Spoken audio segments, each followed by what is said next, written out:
Hey buddy, I'm going to share some things with you today that I've never shared with anybody, or at least very few people in my life. As you know, if you've followed some of my story, when I was 17 years old, my father took his own life. And this at a very young age forced me to look within, to start contemplating the deeper things in life. The afterlife, the ephemeral nature of being here, just the finitude of existence, or at least physical existence. And so I wanted to delve a little bit deeper and talk about my current outlook when it comes to death. I've had a few experiences in my life that drastically changed my entire lens of seeing the world and my paradigms when it comes to no longer being here physically. So I had an experience a couple years ago, two experiences, near-death experiences, or at least perceived near-death experiences. And the first one, I used to go back and forth to LA every so often for music jobs. And I remember on one of the flights back, there was this instance where there was so much turbulence on the plane that people on the plane were freaking the fuck out. There's people screaming. There's people crying. There was people with this look of dread on their face. And I've heard of experiences like this in the past, particularly with planes. I remember hearing a story like this when I was a kid and just thinking that was crazy. But here I was on this plane thinking that there was a chance that it was going to go down. And as I looked around, I saw the dread on everybody's face. And I started to think about the people in my life that I loved. My son, my family, close friends who were there for me. I started to become overcome with this feeling of gratitude in the midst of all of this chaos. And there was this moment of acceptance where I had zero fear of dying in that moment. And instead,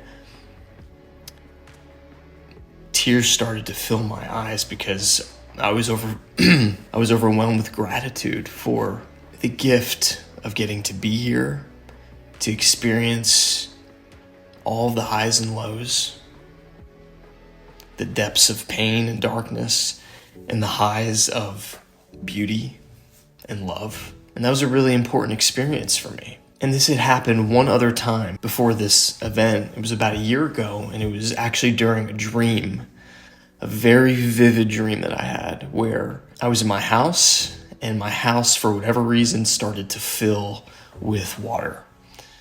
And the water level was rising and rising until it filled my entire house, and I was just drowning. And it was very similar. I had all this dread, all this fear. I didn't want to die. And then there was that similar moment where I just was filled with gratitude for my entire lifespan. And before these experiences, I wasn't able to see or recognize the beauty in my life. I was constantly in fight or flight mode. My mind was constantly looking at problems, looking at the things I didn't have. But at this point in my life, I can honestly say that my fear of physical death is gone. And it's very liberating. It's very freeing. And it's not in a reckless way.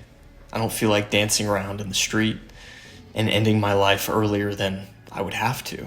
But if faced with death, there's a degree of acceptance and peace that I now have. There are tons of things that I still would like to experience. There's tons of goals and things that I would like to build. But everything I've experienced so far up until this point has been sufficient. And on paper, it's really nothing crazy. I haven't reached insane amounts of fame or wealth.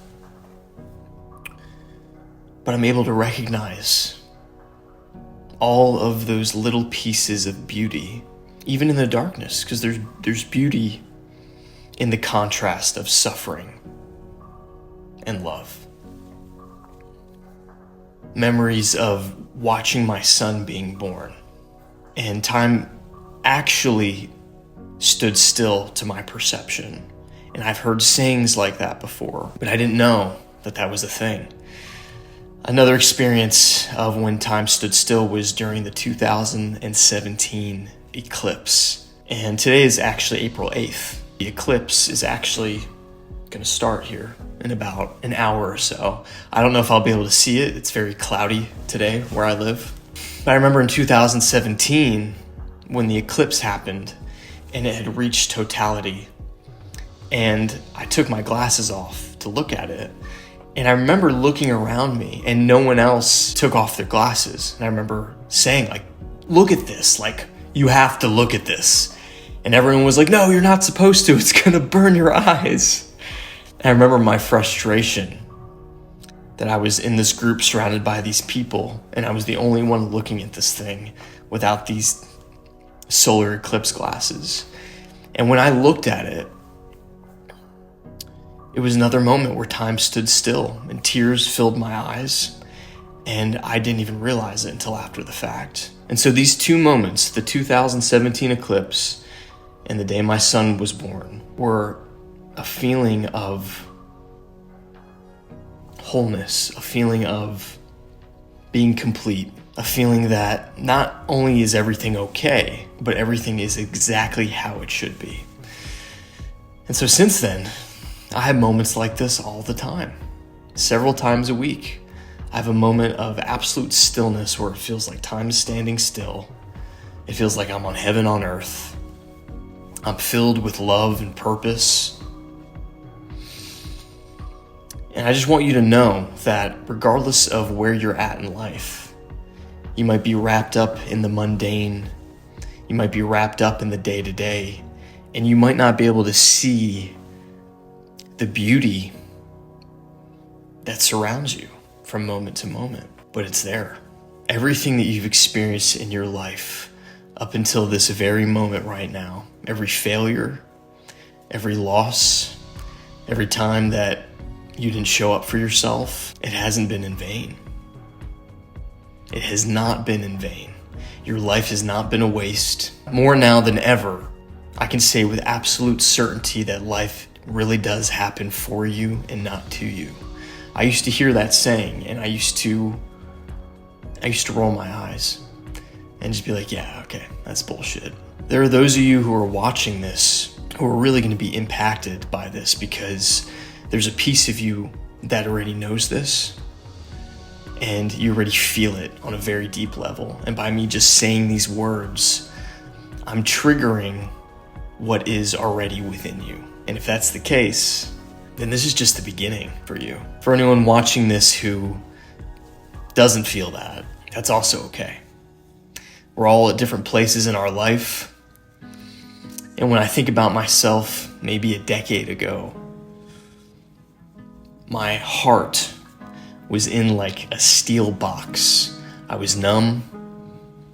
I couldn't feel much. I was super fucking angry.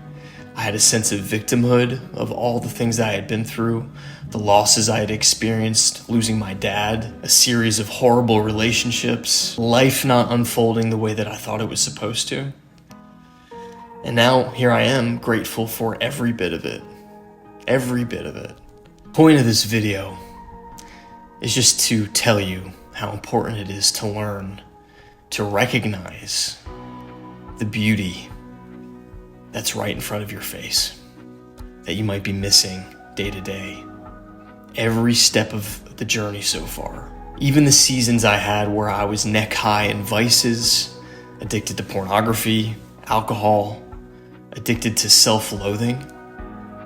That's an addiction that a lot of people don't even recognize as a vice. It's speaking to ourselves like we're a piece of shit, like we're not worthy of love, like we're not worthy for good experiences, for a feeling of safety. That was an addiction I had too. So the lowest of lows, the highest of highs, the beauty and the pain, it's all part of this experience. And it's all exactly what we're supposed to experience. There are levels to the depths of darkness that you can experience. And to some degree, you do have control over how much suffering you experience in this life. But until you're conscious of that, until you're aware of your own victimhood and the power that you have to pull yourself out of it, then everything in life that happens is a lesson, and it's there to show you what you need to face. And if you're watching this and you yourself have had a couple of moments, some profound spiritual moments that you can't explain, where maybe time stood still, maybe you felt through every cell of your body that feeling of love and oneness. Sometimes it could just be for a couple seconds and then it's gone. But if at any moment in your life you have felt that, then that means now you're just in a process of teaching your mind what your heart already knows.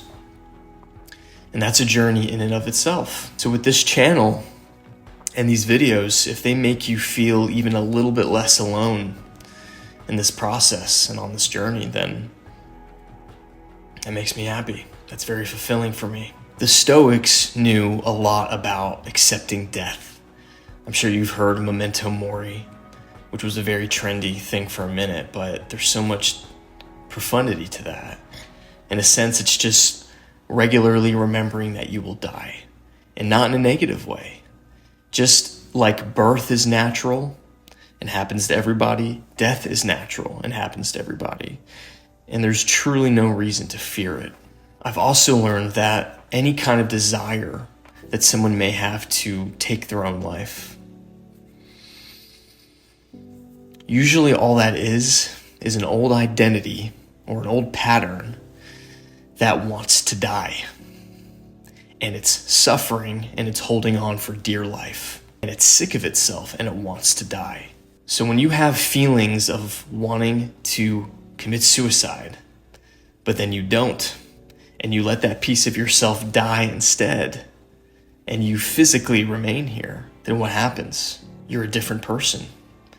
Pieces of your identity, you've allowed them to die off, and you've chosen to remain here. And more of your true essence can come through at that point. I've experienced this numerous times in my life, and I'm still here. And I'm lighter, and a lot of those old pieces of me have in fact died. So if you're in a season of really deep darkness, the only way out is through. Just keep going, look at it, realize that the essence of who you are is much more profound than you can ever possibly imagine. The intelligence that beats your heart, that grows your fingernails, that put everything here in creation, that's the true essence of who you are. And if you can't see that right now, then it's okay. One day at a time, one breath at a time. Try to notice the little moments, the little pieces of beauty that are surrounding you each and every day. If you resonate with these kinds of topics and you would like to go deeper, or perhaps have a community of like-minded men, then consider checking out the Conscious Men community. It is a community online where men at all points in their journey so far can discuss these things. It is a place for self-improvement, mentally, physically, and emotionally. We do 2 to 3 Zoom calls every week. I'm very active in the community, and I built it because it's something that I wish that I had 5 years ago when I was in the depths, when I was experiencing the highs and lows and didn't know how to make sense out of things, where I wanted to go deeper, where I wanted to improve myself. I felt like I was starving for wisdom, but drowning in knowledge and didn't really know what to do with myself. It's just a place for men who are growing in their consciousness to be seen, to be heard, and ultimately to just grow together. At this point in life, I feel like discussing these types of things, going within and growing in this way, is the ultimate self-improvement. The external things, the getting in great shape, learning how to have courage to talk to girls, all of those things matter, and you can still enjoy those things. But I believe that the deeper stuff is the foundation. If that's something you're interested in, click the link in the description. I'm gonna go wander around now and try to find some solar eclipse glasses before it's too late. You are loved, you matter, and you've barely scratched the surface of what you're capable of. I'll talk to you soon.